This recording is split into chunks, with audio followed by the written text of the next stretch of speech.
O vindeiro domingo as igrexas da comarca de Chantada non abrirán as súas portas.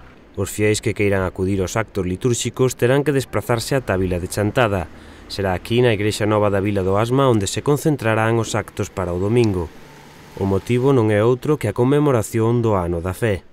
Un dos actos do Ano da Fe que intentamos este ano é celebralo cada un mismo, celebralo en familia e celebralo na comunidade, pero tamén na comarca e na diócesis.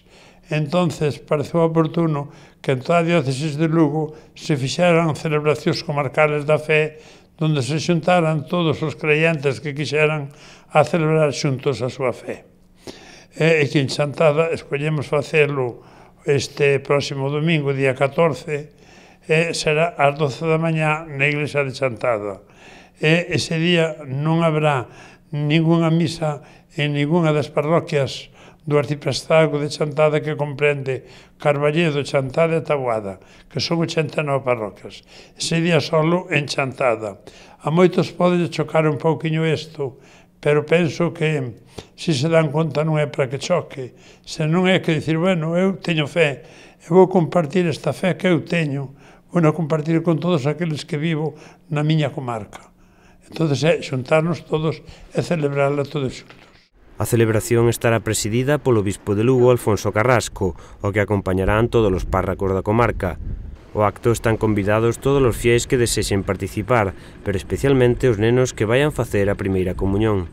Porque a confirmación é unha maioría de edad da vida cristiana, é por dicir, bueno, pois eu dou un paso á fe. Entón é moi importante que eles ese día participen na comunidade. Pero preguntámonos que levou a que se celebre este Ano de Fe. A resposta dánola o propio párroco. Últimamente, sobre todo en Europa, houve bastante abandono da vida de fe. E o Papa Benedito XVI, que se retirou hai pouco, douse conta desta situación e quixo poñer un ano da fe, para que todos xa repensáramos, nos déramos conta da profundidade que tiña a fe, e iniciouse o día 11 de outubro do ano pasado e clausúrase no mes de noviembre deste ano 2013. E entonces, este ano, é para que a través de todos haxa unha intercomunicación para ver realmente as exigencias do Evangelio no mundo doxe. E en todo o mundo, celebranse varios actos.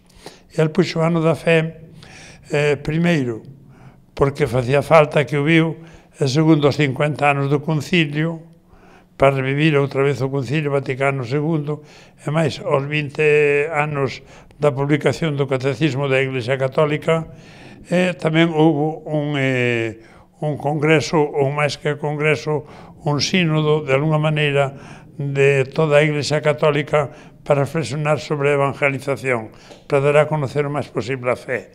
Porque a fe non se dá só a conocer con palabras, senón que se dá a conocer, sobre todo, cun testimonio de vida que temos que ter os creyentes. Xa saben, o vindeiro domingo, ás 12 do mediodía, misa na igrexa nova en Chantada para celebrar o Ano da Fe.